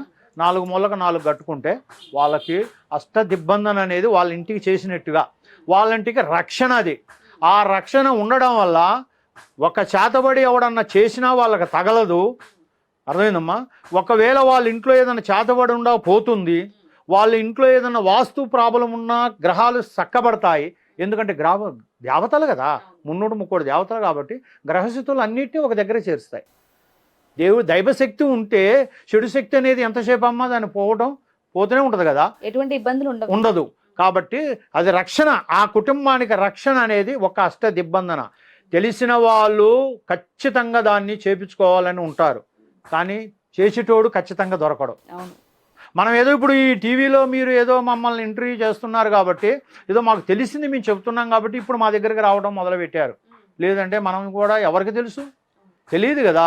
కాబట్టి ఈ యొక్క అష్టదిబ్బందన అనేది ప్రతి ఒక్కరికి అవసరం. ఫారెన్లో ఉంటారు, ఏది లండన్లో కానీ, అమెరికాలో కానీ, కెనడాలో కానీ, ఫ్రాన్స్లో కానీ, అర్థమైందమ్మా, ఇట్లా రకరకాల దేశాలల్లో, పెద్ద దేశాలలో కూడా మన ఇండియన్స్ ఉన్నారు. కానీ వాళ్ళకి తెలుసు, కానీ వాళ్ళు అక్కడ కూడా వాళ్ళు ఇబ్బందులు పడుతుంటారు. ఏదో ఒక ప్రాబ్లం, ఇంట్లో భార్య వలనో, పిల్లల వలనో, ఉద్యోగం వలనో, ఏదో అభివృద్ధి మంచిగా ఫారెన్ పోయి ఫారెన్లో గొప్ప పేరు తెప్పించుకొని మళ్ళీ టప్ అని పడిపోతారు. అర్థమైందా? వ్యాపారంలో అభివృద్ధి ఉండదు. వాళ్ళు ఏం చేయాలో వాళ్ళకి అంతుపట్టదు. ఇది ఇండియా కాదు, ఫారెన్. ఈ ఫారెన్లో ఏం చేయాలా అనేది వాళ్ళకే అంతుపట్టదు. అప్పుడు నన్ను ఫోన్లో సంప్రదిస్తారు. వాళ్ళు ఫోన్లో సంప్రదించి ఫారెన్ నుంచి ఫోన్ చేసి, గురువు గారు నాకు ఇలా ఉంది ఏంటి అని అంటే, దాన్ని మనం ఏదైనా ఫోన్లోనే పరిష్కారం అని అంటే చూడగలుగుతాం. అంటే అందరికీ కాదమ్మా, అది కొంతమందికి దాన్ని ఎక్కడో రాలేని వాళ్ళు ఉంటే వాళ్ళకి వాళ్ళ ఫోటోలు, వాళ్ళ పేర్లు పంపిస్తే అంజనం వేసి చూసి, ఆ అంజనం ద్వారాగా వాళ్ళకి ఇలాంటి ప్రాబ్లం ఉందని చెప్తాం. కానీ దానికి అంజనానికి అంటూ కొద్దిగా ఖర్చు ఉంటుంది. దానికి ఇంత అని చెప్తాం మేము. అది మా ఫీజు కాదు. మేము ఒక అంజనం తయారు చేయాలంటే దానికి కొన్ని వస్తువులు కొనుక్కొచ్చుకోవాలి కదా. మరి కొనుక్కొచ్చుకుంటే అది మీ పేర్లో వేసేటప్పుడు మరి అది దానికి మళ్ళీ మీరు ఇస్తేనే కదా మేము కూడా తయారు చేయటం. కొంతమంది ఏమంటారు, అంతా స్వామి ఇంత ఎట్లా ఇవ్వాలి, మేము ఎందుకు ఇవ్వాలి అని అంటారు. అది కాదు నాయన, మీరు అర్థం చేసుకుంటే ఏదైనా ఉంది. మరి మేము కూడా కొన్ని వస్తువులు కొనుక్కొచ్చుకోవాలి కదా, కొనుక్కొచ్చుకొని తయారు చేయాలి కదా అని చెప్తాం వివరంగా. కాబట్టి ఎవరైనా సరే అంజనం అని ఉంటుంది. ఇప్పుడు ఇండియాలో కూడా కొంతమంది రాలేని వాళ్ళు ఉంటారు, కొంచెం చూడండి అంటారు. చూస్తా, కానీ అంజనం వేసి చూసి కానీ చెప్పగలుగుతా. అంతేగాని ఉత్తి ఫోటో పంపిస్తే ఆ ఫోటో చూసి మనం ఏం చెప్పలేం. ఎందుకంటే ఆ ఫోటోలో ఒక రకంగా ఉంటది, ఇప్పుడు సృష్టి ఒక రకంగా ఉంటది. ఆ అంజనం అనేది ఏమిటి అని అంటే, దాంట్లో కొన్ని రూపురేఖలు మనకి కొన్ని కనిపిస్తాయి. అవి కనిపిస్తాయి కాబట్టి దాన్ని మనం చెప్పగలుగుతాం. అప్పుడు అది సూటిగా వాళ్ళకి కరెక్ట్ గా చెప్పినట్టుగా ఉంటుంది. మనం మామూలుగా ఏదో అయిపోయింది, ఇది అయిపోయింది, అది అయిపోయింది అంటే అది కాదు కదా. ఏదైనా సరే నిజంగా చెప్పి నిజంగా బతకాలి. అర్థమైందా? ఏ విద్య చేసినా నిజంగా బతికినప్పుడే భగవంతుడు మనకు సపోర్ట్ ఉంటాడు. నిజంగా చేయకపోతే సపోర్ట్ ఉండడు. కాబట్టి నేను పదే చెప్తున్నా, ఇప్పటికి కొన్ని లక్షల మందికి చేసిచ్చాను నాకు అష్టదిబ్బందన. కొంతమంది ఫస్ట్ లో నాకు ఎంట్రీ తెలియక ముందు వాళ్ళ ఇంట్రొడ్యూషన్ ద్వారాగానే చేసిచ్చాను. ఇప్పుడు ఈ ఒక్క ఎంట్రీ జరిగిన కాడి నుంచి, నేను టీవీలోకి వచ్చిన కాడి నుంచి లక్షల మందికి చేసించాను ఒక అష్టదిబ్బందన అనేది. ఇంతవరకు ఎక్కడా ఫెయిల్ కాలేదు, ఎవరికి ఫెయిల్ కాలేదు. దేవుడు వల్ల అందరు ఫోన్లు చేసి, స్వామి నేను బాగున్నాను, నాకు ఆరోగ్యం బాగుంది, నా వ్యాపారం బాగుంది, నేను బాగున్నా, నా పిల్లలు బాగున్నారు అని చెప్తే చాలా సంతోషం నాయన, అలాగనే క్షేమంగా ఉండు, ఇంకా బాగా సంపాదించుకో, ఇంకా బాగుండాలని అనడమే తప్ప మనం కానుకలు కానీ కట్నాలు కానీ మనం ఎదురు చూడం. ఎందుకనంటే మనం చెయ్యటమే మన ధర్మం. చేసిన తర్వాత ఎదురు చూడకూడదు. అక్కడ ఎదురు చూస్తే మనలో అసూయత పెరుగుతుంది. అందుకనే మనం అది చూడం. బాగుండేదే మనకు కావాలి. మన దగ్గరకు వచ్చేది ఎందుకు? బాగుండటం కోసం, వాళ్ళ కష్టాలు చెప్పి కష్టాలు బాగు చేయడం కోసం. కానీ అష్టబంధన అంటే కొద్దిగా ఖర్చు అవుద్దమ్మా. ఖర్చు అయ్యేదానికి వచ్చాక నేను పేదోడిని, నా దగ్గర డబ్బులు లేవు అని అంటే నాకు కూడా కొన్ని వస్తువులు కొనాలి. ఎండి, ఇత్తడి, బంగారం, కంచు, పంచలోహాలు కొనాలి, దానికి డబ్బులు కావాలి కదా. నవరత్నాలు కొనాలి, దానికి డబ్బులు కావాలి కదా. ఈ పునుగు, జవాయి, కస్తూరి, గోరోజనం కొనాలి, గోరోజనం కాస్ట్ ఉంటుంది, అవి కొనాలి కదా. ఈ అన్ని ఖర్చులు కొన్ని ఉంటాయి, అవి మేము ఆల్రెడీ రాసి పెడతాం. ఒకరికి ఒక రకం ఎప్పటికీ నేను చెప్పను. వ్యాపారం చెయ్యను. పెద్దోడు వచ్చారు, గొప్పోళ్ళు వచ్చారంటే గొప్పోళ్ళకి ఇంత అని చెప్పను, పేదోళ్ళు వచ్చారంటే వాళ్ళకి ఇంత అని చెప్పను. అయ్యే ఖర్చు ఎంత ఉంటుందో అంతే న్యాయంగా చెప్తా, ఆ దేవుళ్ళు సాక్షిగా. ఆ అయ్యే ఖర్చును వాళ్ళు ఇస్తే నేను ఖచ్చితంగా చేసి పెడతా. అంతేగాని డబ్బులు ఎవరి దగ్గర ఎక్కడెక్కడో మనం ఎక్కువ తీసుకునేది ఏమి ఉండదు. మనం ఈ వృత్తి తెలిసిన వృత్తి, నిజమైన వృత్తి, 10 మందికి ఉపయోగపడే వృత్తి, భక్తుల్ని బాగు చేసే వృత్తి. ఎంతో మంది దేవతల దగ్గరికి పోయి, దేవుళ్ళ దగ్గరికి పోయి దండం పెట్టి వాళ్ళు వస్తారు, అక్కడ కూడా వాళ్ళకి పరిష్కారం దొరకదు. కాబట్టి మన దగ్గరకు వచ్చిన వాళ్ళకి మన దగ్గర ఉన్న పరిష్కారం ఒక అష్టదిబ్బందన. ఏ అష్టదిబ్బందన పక్కాగా చేస్తాను. నా దగ్గర వచ్చిన వాళ్ళకి నేను గ్యారంటీ చెప్తాను, గ్యారంటీ చేసిస్తాను. వాళ్ళు ఫారెన్ లోనే ఉన్ని, ఎక్కడన్నా ఉన్ని, కొన్ని 100 మందికి చేసి పెట్టా. ఇప్పుడు అమెరికాలో కానీ, లండన్లో కానీ, కెనడాలో కానీ, ఆస్ట్రేలియాలో కానీ, ఫ్రాన్స్లో కానీ మన ఇండియన్స్ ఉన్నారు. వాళ్ళకి ఎంతో మందికి చేసి పెట్టాను నేను. కానీ వాళ్ళు ఫోన్లో కాంటాక్ట్ చేస్తూనే ఉంటారు, వస్తూనే ఉంటారు. మొన్న అమెరికా నుంచి వచ్చింది ఒక పెద్ద అమ్మ. ఆమె కొద్దిగా కూతురికి కొద్దిగా హెల్త్ బాగలే, ఎక్కడెక్కడికో పోయింది ఆమె. ఆమెకి ఫోన్లోనే పరిష్కారం చేసి ఫోన్లోనే కొన్ని వస్తువులు పంపించి అదే కొరియర్ ద్వారాగా చేశాను. ఆమె బాగుంది, ఇప్పుడు కూతురు సెటిల్ అయ్యింది, వచ్చింది, ఒక పెళ్లికి వచ్చింది, అట్లే వచ్చింది, నన్ను కలిసింది, ఆమె నమస్కారం పెట్టింది, ఆశీర్వాదం తీసుకుంది, కొన్ని వస్తువులు ఇస్తే తీసుకుంది, వెళ్ళింది. అలాగే గురుగారు, చాలా మందికి కూడా అంటే ఇంట్లో ఎటువంటి ప్రాబ్లం ఉన్నా కూడా ఒక రీజన్, ఒక పరిష్కారం అంటే గనక ఖచ్చితంగా అష్టదిగ్బంధన పక్కా ఉండాలి. అర్థమైందమ్మా? కొంతమంది పూజలు చేసుకుంటారు, నేను ఈ అష్టబంధం చేయలేను, పూజలు చేసుకుంటా కానీ మరి నాకు దేవుడు ఫలించలేదు, దేవుడు నాకు కరుణించలేదు అని అనుకుంటారు. కానీ పూజలలో కూడా మనం మనస్ఫూర్తిగా పూజించుకోవాలమ్మా.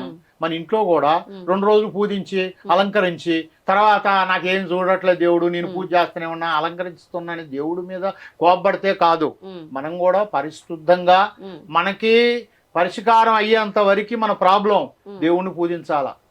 అప్పుడు దేవుడు, నేను చెప్పాను కదా, ఏదో ఒక రూపంలో మనకు దారి చూపిస్తాడు, ఎక్కడికో పంపిస్తాడు, అక్కడ పరిష్కారం అవుతుంది. అలాగే సంతానం కోసం చాలా మంది బాధపడుతూ ఉంటారు. మరి వాళ్ళకి ఏం చేయాలంటారు? ఎటువంటి పూజలు చేయాలి? మీ దగ్గర ఎటువంటి పరిష్కారం? నువ్వు అన్నది వాస్తవమ్మా. కాకపోతే కొంతమందికి ఆరోగ్య ప్రాబ్లం ఉంటుంది, భర్తకు కానీ భార్యకు కానీ. అది డాక్టర్ దగ్గర పోవాలా. అది డాక్టర్ దగ్గర కొన్ని సెట్ అవుతాయి. డాక్టర్లు ఇప్పుడు పెద్ద పెద్ద డాక్టర్లు ఉన్నారు, గొప్ప గొప్ప డాక్టర్లు ఉన్నారు, కాబట్టి వాళ్ళు కూడా సెట్ చేయగలుగుతారు. కొన్ని దోషాలు ఉంటాయి, ఏదన్నా దోషం, అర్థమైందమ్మా? నాగదోషం ఉంటుంది, కప్ప దోషం ఉంటుంది, లేదు ఏదన్నా పిండ దోషం ఉంటుంది. పిండ దోషం అనేది కొంతమందికి తెలియదు, కానీ అది కూడా చాలా పవర్ఫుల్ అయింది. పిండ దోషం అంటారు దాన్ని. ఆ పిండ దోషం ఉంటుంది, అర్థమైందమ్మా? ఇట్లా కొన్ని దోషాలు ఉంటాయి. బాల గ్రహాలు ఉంటాయి, చండి గ్రహాలు, మొండి గ్రహాలు, అన్ని కొన్ని గ్రహాలు ఉంటాయి. అట్లా ఏదన్నా దోషాలు ఉన్నాయి అనుకోండి, వాళ్ళకి సంతానం కలగట్లేదు అనుకోండి, అప్పుడు మన దగ్గరకు వస్తే ఏదన్నా దోషం ఉంటే దానికి సంబంధించినట్టుగా మనం కొన్ని చేస్తాం, చేసి మనం దాన్ని సంతానం అందేలా దానికి కొన్ని సూచనలు చేస్తాం. అంతేగాని ఆరోగ్యంలో ప్రాబ్లం ఉంటే మాత్రం డాక్టర్ గారినే కలవాలా, డాక్టర్ని కలవాలా, వాళ్ళ ద్వారానే వాళ్ళ ఆరోగ్యం సెట్ చేసుకోవాలా. దానికి కూడా మనమే కర్తలం అనే దానికి లేదు. దానికంటూ వాళ్ళు గొప్ప వాళ్ళు చదువు, ఆ చదువును బట్టి వాళ్ళు చేసుకోవాలి. అలాగే గురుగారు, కేవలం ఇంట్లో సమస్యలు లేదా సంతానం ఇలా ఫ్యామిలీ ప్రాబ్లమే కాకుండా కొంతమంది ల్యాండ్కి సంబంధించి, భూమికి సంబంధించి ఆస్తి తగాదాలు కానీ, కోర్టు సమస్యలు కూడా, లిటికేషన్ సంబంధించి సమస్యలు కూడా బాధపడుతూ ఉంటారు. అవి కూడా పరిష్కరిస్తారు అంటే ఉంటాయమ్మా. ఇప్పుడు కోర్టు సమస్యలు అంటే అమ్మా, కోర్టు సమస్య మనం చేసేదానికి ప్రయత్నం ఉంటది, కానీ అది కొంతమంది ఏం చేస్తారంటే, నువ్వు చేసావు కదా, నా సమస్య ఎమ్మటే తీరలేదు అని అంటారు. కోర్టు సమస్య ఎలా తీరుతుందమ్మా? కోర్టు అంటేనే కోర్టు, అది తిరగాల్సిందే, కొద్ది రోజులు చేయాల్సిందే. కానీ కొద్ది రోజులు తిరిగినా అది మన పక్క అయ్యేలా మనం కొన్ని ప్రయత్నాలు చేయొచ్చు, కానీ అది వెంటనే కాదు. తర్వాత కుటుంబంలో ఏదైనా ఆస్తులు ఉంటాయి, అవి మనం అమ్మలేకపోతాం. ఇప్పుడు ఇప్పుడు హైదరాబాద్ లో కూడా పెద్ద పెద్దవి ఉన్నాయి ఆస్తులు, అవి అమ్మలేక కొంతమంది ఏమి లేక ఉన్నారు. కానీ దానికంటూ కొన్ని ఉంటాయి దోషాలు, ఆ భూమికి పట్టిన దోషాలు కొన్ని ఉంటాయి. ఆ భూమికి పట్టిన దోషాలని మనం కొన్ని తీసేయాలి. తీసేస్తే ఆస్తులు కూడా అమ్ముడుపోతాయి. తర్వాత రియల్ ఎస్టేట్ చేసేటోళ్ళు కూడా మంచిగా వస్తారు, సడన్ గా పడిపోతారు. అదే ఒక చేతబడి ప్రయోగం. అర్థమైందమ్మా? ఎదుగుదల అంటే ఒక రియల్ ఎస్టేట్ చేసే వాళ్ళకి కంపల్సరీగా ఉంటుంది. తర్వాత చిన్నోళ్ళకి కూడా, పెద్దోళ్ళకే చేస్తారనేది ఏం లేదు, చిన్నోళ్ళు కూడా మనిషికి నచ్చక, నువ్వు ఎదుగుతున్నావు అంటే నా మనసులో ఈగో, నేను నచ్చక ఏదో ఒకటి చిన్న చిన్నగా చేసేస్తా. చేసేది సింపుల్, తీసేది కష్టం. ఆ తీసేటోడు కూడా ఒరిజినల్ కావాలా. ఆ ఒరిజినల్ అయినప్పుడే వాడు తీయగలుగుతాడు. అది మామూలుగా అయితే ఏదో అదేదో చేస్తారు, కానీ కలవదు. ఇప్పుడు కొంతమంది వస్తారు, ఏం స్వామి మన నా మీద నిమ్మకాయలు కోసేసి, కోళ్ళు తిప్పేసి, కొబ్బరికాయలు కొట్టి, నన్ను ముగ్గేసి, ముగ్గులో కూర్చోబెట్టి పూజలు చేయండి స్వామి అని అంటారు. అవన్నీ కాదు నాయన, అవన్నీ ఆడంబరం. అంటే నీ కంటికి కనపడటానికే, అమ్మో స్వామి చేశాడు, ముగ్గేశాడు, కొబ్బరికాయలు కోసాడు, టెంకాయలు కొట్టాడు అనేదానికే. కానీ నేను ఆ పూజలు చేయను. నేను నా ఆఫీసులోనే నేను అష్టదిబ్బందన నేను మనస్ఫూర్తిగా చేసి ఇస్తానే తప్ప అవన్నీ నేను చేయను. కానీ అవి చేసేవాళ్ళు అవి చేసుకుంటారు, అది తప్పు అని నేను అనట్లే. వాళ్ళకి ఆ పూజ గొప్పది. మీరు చెప్పిన దాని గురించి నేను మాట్లాడదాం అనుకుంటున్నాను.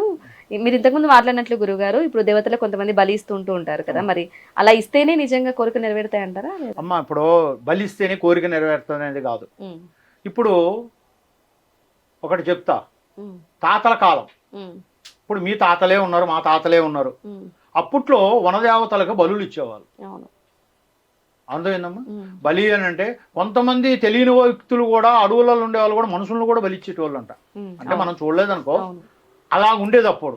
అప్పుడు ఆదిపరాశక్తి బలి ఇయ్యాలి, అర్థమైందా? అమ్మవారికి ఇట్లా బలి ఇయ్యాలనేది కొంతమంది అనుకుంటారు.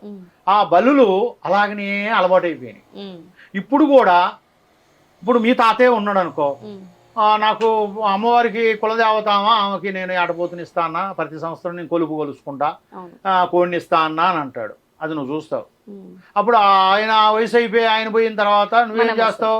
నేను కూడా మా తాతగారు ఇచ్చేటోడు, మా నాన్నగారు ఇచ్చేటోడు, ఇప్పుడు నేను కూడా కావాలి అమ్మవారికి, నేను కూడా కొలుపు, నేను సంవత్సరం అట్లే అలవాటు నడుస్తూ ఉంది. నడుస్తూ ఉంది. దాని చట్టం ఏం చేయలేదు, ఉమ్, ఎవరు కూడా ఏం చేయలేరు. ఉమ్, కాబట్టి బలి అనేది తాతల కాలం నుంచి నడిచేది కాబట్టి కోడి అయినా గొర్రె అయినా ఉమ్, మేక అయినా అమ్మవారికి బలి ఇచ్చేది గ్యారంటీ ఉమ్, ఇస్తూనే ఉంటారు. ఉమ్, అంటే ఆమెకు అది ఒక భోజనం అన్నట్టుగా మనకు అలవాటు అయిపోయింది. ఉమ్, కాబట్టి అమ్మవారు అరే కళ్ళలోకి వచ్చి కానీ నేరుగా వచ్చి కానీ నాకు గొర్రెనివ్వరా కోడినివ్వరా అని ఎప్పుడూ చెప్పదు. ఉమ్, కాకపోతే మన ఆలవాయితీ మన దేవుళ్ళకి మనం మొక్కుకునే ఒక బాధ్యత కాబట్టి ఉమ్, కంపల్సరీగా మనం చేస్తాం.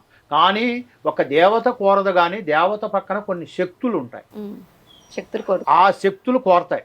ఆ శక్తులు కోరినప్పుడు శక్తులకు మనం ఉమ్, ఇవ్వం కదా, అవును, దేవతకే మనం పేరు చెప్పిస్తాం. అవును, కానీ అది శక్తులే తింటాయి కానీ దేవత తినదు. అలాగే. అర్థమైందమ్మా? ఇది కొంతమందికి తెలియదు. అవును, అమ్మవారికే ఇస్తున్నాం మనం అనుకుంటాం, అవును, అమ్మవారికి ఇవ్వట్లే మనం. అమ్మవారి చుట్టూ కొన్ని శక్తులు ఉంటాయి, ఉమ్, ఆ శక్తులు కోరతాయి. ఉమ్, ఆ కోరినప్పుడు మనం అమ్మవారి పేరు చెప్పి ఇచ్చినప్పుడు ఆ శక్తులే తింటాయి కానీ అమ్మవారు ఎప్పుడు తిందో. అర్థమైందా? అలాగే. శాంతి రూపం ఉంటుంది, ఉగ్ర రూపం ఉంటుంది. ఉమ్, ఉగ్ర రూపానికి మన బలి ఇస్తారు, శాంతి రూపానికి బలి ఇవ్వరు. అవును, అర్థమైందమ్మా? ఉమ్, అలాగనే అమ్మవారికి అది మామూలుగా అలవాయితీతో వచ్చేదే కానీ కాదు వద్దు ఆపు చేయమని ఎవడు అనడు. అలాగే. అది ఇచ్చేటోళ్ళు కంపల్సరిగా తాతల కాలం నుంచి వచ్చేది. అది ఎవరు చెప్పినా వినరు, వాళ్ళు ఇచ్చేదే, అమ్మవారు తీసుకునేది. అలాగే గురుగారు, ఇక చివరగా అడుగుతున్నాను, పెళ్లి సమస్యలతో చాలా మంది బాధపడుతూ ఉంటారు. ఈ మధ్య కాలంలో పెళ్లిళ్ళు చాలా లేటుగా కూడా అవుతూ ఉంటాయి. ఎంత పెళ్లిళ్ళు లేట్ అవుతున్నాయో అంత త్వరగా విడిపోతున్నారు, చంపుకుంటున్నారు, ఒకరినొకరు చంపుకుంటున్నారు. చాలా రీసెంట్ గా చాలా కూడా చూస్తూ ఉన్నాం మనం. ఏంటంటారు గురుగారు అసలు వీటి? అంటే అమ్మ పెళ్లి కావట్లేదు అంటే ప్రతి మానవుడికి కొన్ని గడియలు ఉంటాయి, కొన్ని టయాలు ఉంటాయి. ఆ టైం ప్రకారంగానే పెళ్లి కావాలన్నా ఆడపిల్లైనా మగోడైనా ఆ టైం ప్రకారంగా ఖచ్చితంగా అవుతుంది. కానీ కొంతమంది ఏం చేస్తారనంటే కొన్ని గ్రహస్థితులు బాగలేనప్పుడు వాళ్ళు ఒప్పుకోరు, నాకు వద్దు ఇప్పుడు నేను తర్వాత చేసుకుంటా అంటారు. ఆ గడియలు పోయినాయి అనుకోండి మళ్ళీ రావు, ఇక మళ్ళీ రావు అని అంటే రావు. అట్లా కొంతమంది ఉంటారు. కొంతమందికి కొన్ని దోషాలు ఉంటాయి, చేసుకోవాలని ఆశ ఉంటుంది, తిరుగుతారు, కానీ ఎక్కడికి పోయినా కూడా సెట్ కాదు. అంటే కొన్ని దోషాలు, ఆ దోషాలు ఏమన్నా ఉంటే మేము సరి చేస్తాం. అర్థమైందమ్మా? దానికి ఆ దోషం లేకుండా, ఆ దోషం పోతే ఖచ్చితంగా పెళ్ళి అయ్యేట్టుగా ఆడపిల్లైనా మగోడైనా కొన్ని పనులు ఉంటాయి, దానికి కొన్ని యంత్రాలు ఉంటాయి, దాన్ని పూజ చేసి దాన్ని కట్టుకడితే దానికి కొంతమందికి ఖచ్చితంగా పెళ్లిళ్ళు అవుతుంది. చాలా మంది విడిపోతూ ఉంటారు కదా ఈ మధ్య కాలంలో. అదే కొన్ని గ్రహస్థితులు బాగలేక కొన్ని దోషాలు పట్టుకొని ఈగోలు ఎక్కువయ్యి కొంతమంది ఇడిపోతారు. మళ్ళీ దాన్ని కూడా కలగట్టేదానికి అవకాశం ఉంటుంది. కానీ ఎక్కువ శాతం భార్య భర్తలకే మనం కలగట్టాలా. అర్థమైందమ్మా? రకరకాలుగా అడుగుతుంటారు, సృష్టికి సంబంధించినట్టుగా అడుగుతారు, కానీ అన్ని మనం చేయలేం కదా. కానీ కొన్ని మాత్రం భార్య భర్తలకి చేయొచ్చు. ఎందుకంటే భార్య భర్తలను కలపటం అనేది ఒక పుణ్యమే గాని పాపం కాదు కదా. కాబట్టి కొన్ని చేయొచ్చు మనం, దానికి కొన్ని ఉన్నాయి. అలాగే గురుగారు, అలాగే ఇళ్ళలో చాలా మంది పూజలు చేసుకుంటూ ఉంటారు కదా, ఎలా చేసుకోవాలంటారు పూజలు? పూజలు అంటే అమ్మా ఇప్పుడు మగవారైనా ఆడవారైనా ఎవరైనా సరే ఎక్కువ శాతం ఆడవారే చేస్తారు ఇంట్లో పూజలు. కానీ దైవ మందిరం అనేది ఒకటి ఏదైనా ఉంటే పెద్దవి ఉంటాయి, కొంతమందికి చిన్నవి ఉంటాయి. మందిరాన్ని ఎప్పటికప్పుడు శుద్ధం చేసుకోవాలి. మందిరం అయినా సరే, చిన్న అరమరలో పెట్టుకున్నా సరే, పూజ గది అయినా సరే ఎప్పటికప్పుడు శుద్ధంగా పరిశుద్ధంగా చేసుకోవాలి. తర్వాత ఎప్పుడైనా సరే మన ఆ మందిరంలోకి పోతే గమ్మున వాసన రావాలనే కానీ ఏదో ఒక వాసన మాత్రమే రాకూడదు. అంటే అప్పుడు ఏం చేస్తారంటే పచ్చకర్పూరం కానీ జవాయి కానీ ఆ మందిరంలో అక్కడ మనం తెచ్చి పెట్టుకోవాలి. పెట్టుకుంటే ఏంటంటే మనం ఆ మందిరం వాసన ఆ మందిరం అది తలుపు తీయగానే లేకుంటే ఏదైనా కట్టను కూడా తీయగానే మనకు స్మెల్ అనేది మంచి వాసన వస్తుంది. మన మనసు ఏమనిపిస్తుంది, అమ్మా బాగుంది అనిపిస్తుంది. అలాగా పచ్చకర్పూరం కానీ ఒక జవాయి అని ఉంటుంది, జవాయి కానీ ఇది కంపల్సరీగా మనం మందిరంలో అక్కడక్కడ తీసి పెట్టుకోవాలి. పెట్టుకుంటే ఆ మందిరం మంచి వాసనగా గమగముగా ఉంటుంది. అలాగనే బీరువాలో కూడా పెట్టుకోవచ్చు. దాన్ని బీరువాలో పెట్టుకున్నా కూడా బీరువా మూత తీసినా కూడా ఒక అమృతమైన వాసన రావాలి. ఎందుకంటే అప్పుడు అమ్మవారు లక్ష్మీదేవత అనేది నిలబడుతుంది. కాబట్టి ఖచ్చితంగా అవి తెచ్చుకోవాలా. మందిరం ఏ రోజుకు ఆ రోజు శుభ్రపరచుకోవాలా. కొంతమంది కొంచెం బాగలేనప్పుడు ప్రతి ఒక్కరికి ఏదైనా ఒకళ్ళ ఇంట్లో ఏదైనా నెలసరి వచ్చినప్పుడు ఏదైనా వచ్చినప్పుడు కంపల్సరీగా 5 రోజులు 6 రోజులు మన మందిరం దగ్గరికి పోరు. కాబట్టి అయిపోయిన తర్వాత ఇల్లంతా శుద్ధం చేసుకొని మళ్ళీ విగ్రహాలున్నా పటాలున్నా అన్ని తూడ్చుకొని బొట్లు పెట్టుకొని మళ్ళీ శుద్ధం చేసుకోవాలి. శుద్ధం చేసుకొని అన్ని చక్కగా అలంకరించుకున్న తర్వాత మనం దీపారాజన చేస్తాం కదా, 5 ఒత్తులే పెట్టండి, లేదంటే 3 పెట్టండి, లేదు ఒక్కొక్కటి 2 కుండీలు పెడతారు కొంతమంది, ఒక్కొక్కటైనా పెట్టండి. పెట్టిన తర్వాత మన కోరికలు మన పిల్లలు మనం కుటుంబం బాగుండాలి అని అంటే పచ్చి బియ్యపు గింజలు ఒక 11 గింజలు ఒక దీపారాజంలో వేయండి. అలాగే అర్థమైందా? 11 గింజలు. తర్వాత మనకి లక్ష్మీ కటాక్షం కానీ మనకు అన్ని విధాలుగా బాగుండాలి, మనకి ఏ చెడు దోషాలు రాకూడదు అని అంటే 2 మిరియాల గింజలు దాంట్లో వేయండి. అర్థమైందమ్మా? తర్వాత మనకి అన్ని విధాలుగా బాగుండాలి, ఎప్పుడు మనం పచ్చగా ఉండాలి అనుకుంటే కొద్దిగా చిటికెడ పసుపు దాంట్లో వేయండి. వేసి ఇంట్లో పరిశుద్ధంగా రోజు దీపారాజన చేసుకుంటే ఆ దైవం అనేది మనల్ని ఖచ్చితంగా కరుణిస్తుంది. కాబట్టి మనకి ఏదైనా పరిష్కారం చక్కగా చూపిస్తారు దేవతలు. దానివల్ల మనకి ఎలాంటి ప్రాబ్లం అనేది రోజు చేసుకోవచ్చు. ఈ రోజు చేశాము, రేపు చేశాము, మళ్ళీ నాకు ఏమీ దక్కలేదు అని దేవుడి మీద మనం కోపపడకూడదు. దేవుడి మీద కోపడితే ఏమి రాదు మనకి. మన మనస్సును సంపుకొని మనం దైవారాధన చేస్తేనే ఎవరైనా భక్తుడు అవుతాడు. అర్థమైందమ్మా? బలవంతంగా లింగం కడితే భక్తుడు కాదు కదా. మన మనసులో రావాలా, మన తృప్తితో చేయాలా. భగవంతుడు అనేది కష్టపడి భక్తుడికి కష్టాలే ఇస్తాడు తప్ప సంతోషం సుఖం ఇవ్వడు. ఆ కష్టాన్ని ప్రతిఫలంగా తీసుకొని లాస్ట్లో మనకి భగవంతుడు మనకు మంచి చేస్తాడు. అర్థమైందా? మంచివాడికి ఏ రోజైనా చెయ్యి వదిలిపెట్టాడు, చెడ్డవాడికి చెయ్యి వదిలిపెడతాడు. ఎందుకు వదిలిపెడతాడు? వీడు చెడ్డవాడు ఒకసారి 2 సార్లు చూస్తాడు, 3వ సారి వదిలేస్తాడు. మంచివాడిని ఎప్పుడు పట్టుకొనే ఉంటాడు. నువ్వు ఆగరా బాబు, నీకు టైం ఉందని వాడికి ఒకరోజు ఏదో ఒకటి చూపిస్తాడు. అంతేగాని భగవంతుడిని ఎప్పుడూ నిత్య పూజలు చేసుకుంటే ఎవరికి ఏ నష్టము జరగదు. భగవంతుడు ఏదో ఒక రూపేనామంలో మంచి చేస్తాడు, వాళ్ళ బిడ్డలకు కానీ వాళ్ళ కుటుంబానికి కానీ వాళ్ళకి కానీ. కాబట్టి నిత్య దీపారాధన చేసుకోవడం చాలా మంచిది. చేసుకునేటప్పుడు కోపపడడం కానీ మనం దేవుణ్ణి దూషించటం కానీ ఉండకూడదు. మనకి ఎన్ని కష్టాలు వచ్చినా ఆ భగవంతుడిని ఎడుకోవాలే తప్ప మనం దూషించితే పని జరగదు. కాబట్టి నిత్య పూజలు చేసుకొని నిత్యంగా దేవుడికి దండం పెట్టుకుంటే ఆ భగవంతుడు మన ఖచ్చితంగా మన ఇంట్లోనే ఉంటాడు, మన మనసులోనే ఉంటాడు, మన వృత్తిలోనే ఉంటాడు. ఈ విధంగా మీరు చెప్పినట్లు కనుక పూజలు చేసుకుంటే చాలా మంచిది, అన్ని రకాలుగా బాగా జరుగుతుంది. అలాగే గురువుగారు, మేము మీ కోసం విని అన్ని చోట్ల చూసి మీ ఇంటర్వ్యూ కూడా చూసి చాలా దూరం నుంచి కూడా వచ్చామన్నమాట మీ దగ్గరికి. అష్టదిగ్బంధనం అనేది మీరు మాత్రమే చేయగలరు, మీరు చాలా మంది కూడా చేసినట్లుగా కూడా విన్నాము. సో అందుకోసమే మీకు దగ్గరకు వచ్చే ఇలా చేస్తున్నాం అనమాట. అలాగే ఇంకొకటి మాట్లాడుకోవాలంటే కనుక నాగబంధనం అనేది అంటే ఏంటి గురుగారు? అసలు నిజంగా ఉందంటారా? ఏ విధంగా చేస్తారు? ఉందమ్మా, కాళసర్ప దోషం అని కొన్ని ఉన్నాయి, అవి దోషాలు. నాగబంధన అనేది ఉంటది. నాగబంధన దేనికి ఉంటదంటే అప్పట్లో మహారాజులు కొంత ధనాన్ని, సిద్ధాంతులు కానీ మహారాజులు కానీ కొన్ని ధనాన్ని దాచిపెట్టేటోళ్ళు. కొంత ధనాన్ని ఆ దాచిపెట్టిన ధనం ఎవడబడితే వాడు తీయకూడదని దానికి నాగబంధన చేస్తారు. ఆ నాగబంధన అంటే అప్పుడు నాగేంద్రుడు ఎప్పుడు కాడ ఉంటాడు. ఆ నాగబంధన చేసిన వాడికే తెలుసు మళ్ళీ నాగబంధన తీయటం. ఎవరికి పడితే వాళ్ళకి తెలవదు. మళ్ళా ఆ నాగబంధన చేసిన వాళ్ళే మళ్ళీ దాన్ని తీయగలుగుతారు, దాన్ని చేయగలుగుతారు. ఇక అది కొన్ని సంవత్సరాలు, యుగాలు, తరాలు పోయినా కూడా ఆ నాగబంధన అనేది తీయటం కుదరదు. కానీ కాళసర్ప దోషం అని కొంతమందికి ఉంటుంది. కాళసర్ప దోషం అని అంటే తాతల కాలంలో ఏదన్నా తప్పు చేసి ఉంటే, అర్థమైందా, పాములకి ఏదైనా చికాకు చేసి ఉండి ఏదైనా ఇబ్బంది పెట్టుంటే అప్పుడు ఆ కాళసర్ప దోషం అనేది ఉంటుంది. అది వాళ్ళ పిల్లలకి, వాళ్ళ మనవాళ్ళకి అదే తరతరాలుగా ఆ కాళసర్ప దోషం ఉంటుంది. దానివల్ల కొంతమందికి పిల్లలు పుట్టకుండా పోవడం కానీ, కొంతమంది పెళ్ళిళ్ళు కాకుండా పోవడం కానీ, ఇట్లా కొన్ని ఉంటాయి. అవి మనం కొన్ని చేసుకోవాలి. ఆ నాగబంధన అనేది కొన్ని ధనాలకి, కాళసర్ప దోషం అనేది కొన్ని ఇండ్లకి. కాబట్టి ఆ ఇండ్లకి మనం ఆ దోషాన్ని కొంచెం తీసేసుకునేదానికి కొన్ని ప్రయత్నాలు చేసుకోవచ్చు. దానికి కొన్ని పరిహారం చేసుకోవచ్చు. దానికి కొన్ని హోమాలు ఉంటాయి, కొన్ని పూజలు ఉంటాయి, అవి కొన్ని చేసేవి ఉంటాయి, అయ్యగారులు చేసేవి కొన్ని ఉంటాయి, మనం చేసేవి కొన్ని ఉంటాయి. అలాగే గురుగారు, చాలా సంతోషం. చాలా చక్కగా, చాలా వివరంగా మా సందేహాలన్నీ కూడా నివృత్తి చేసినందుకు ధన్యవాదాలు. చాలా సంతోషం అమ్మా, మీరు వచ్చినందుకు కూడా మాకు చాలా సంతోషం. మా ఒక వీడియో చూసే మా భక్తులందరికీ చాలా సంతోషం.